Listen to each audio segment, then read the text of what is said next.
Tendance, mon ami. Chaque soir en ouverture de Smart Bourse, nous retrouvons Pauline Gratel qui vous apporte les infos clés du jour sur les marchés. Bonsoir, Pauline. C'est le sujet qui fait vibrer la planète marché en ce début de semaine. Les menaces de poursuite au pénal du département de la justice américain contre la Réserve fédérale américaine. Oui, la confrontation entre l'administration Trump et Jérôme Powell pourrait bien se déplacer sur le terrain judiciaire. Le président de la Fed a annoncé hier avoir été convoqué par le ministère de la Justice pour d'éventuelles poursuites liées à son témoignage devant le Congrès en juin dernier au sujet du coût de la rénovation du siège de la Fed, estimé à 2,5 milliards de dollars. Jérôme Powell s'est exprimé hier soir, estimant que cette action en justice visait directement l'indépendance de la Fed et ses décisions en matière de politique monétaire. Dans ce contexte, les actifs américains dans leur ensemble sont plombés en ce début de semaine et notamment les indices actions aux États-Unis commencent dans le rouge. Oui, l'heure est à la prudence aux États-Unis. Les indices sont ouverts en repli de 1% pour le Dow Jones, par exemple. Le MSCI World a inscrit un nouveau record. En Europe, l'Eurostoxx 50, le DAX et le CAC 40 sont au plus haut.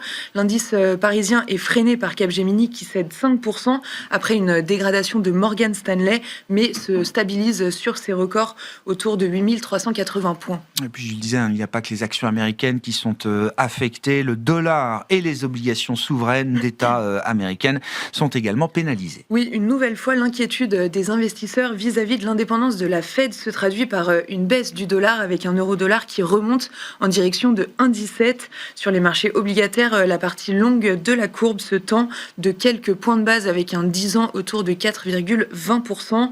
En parallèle, les métaux précieux s'envolent. L'or inscrit un record à 4600 $, en hausse de 3%.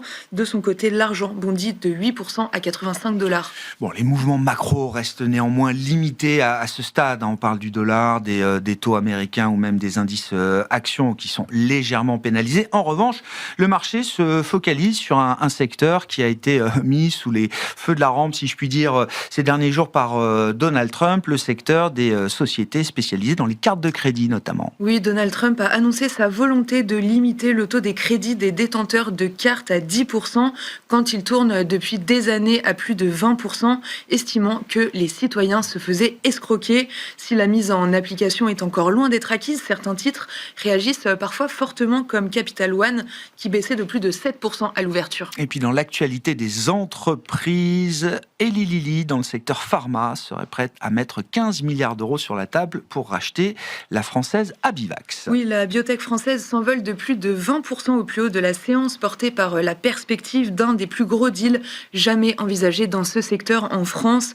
La hausse s'est toutefois un peu dégonflée en fin de journée quand Bercy a précisé n'avoir reçu aucune demande d'autorisation d'investissement dans la biotech française. Ouais, une information concernant l'intérêt d'Eli Lilly sur Abivax qui est à mettre au crédit de nos confrères de la lettre aujourd'hui. Walmart s'apprête par ailleurs à entrer au Nasdaq. Oui, ça bouge du côté de l'indice américain. À partir du 20 janvier, Walmart remplacera le fabricant britannique de médicaments AstraZeneca au sein du Nasdaq 100. Le titre qui bondit de plus de 20% l'an dernier ouvre à nouveau en hausse de 2%. Quel sera le programme de demain sur les marchés, Pauline ? Côté macro, le rendez-vous de demain, ce sera la publication de l'inflation américaine pour le mois de décembre. Elle est attendue stable, en hausse de 0,3% sur un mois et de 2,7% sur un an. Demain sonnera aussi le top départ de la saison des résultats. On attend ceux de JP Morgan et Delta Airlines pour le 4e trimestre. Tendance, mon ami. Chaque soir en ouverture de Smart Bourse, Pauline Gratel est avec nous et vous apporte les infos clés du jour sur les marchés.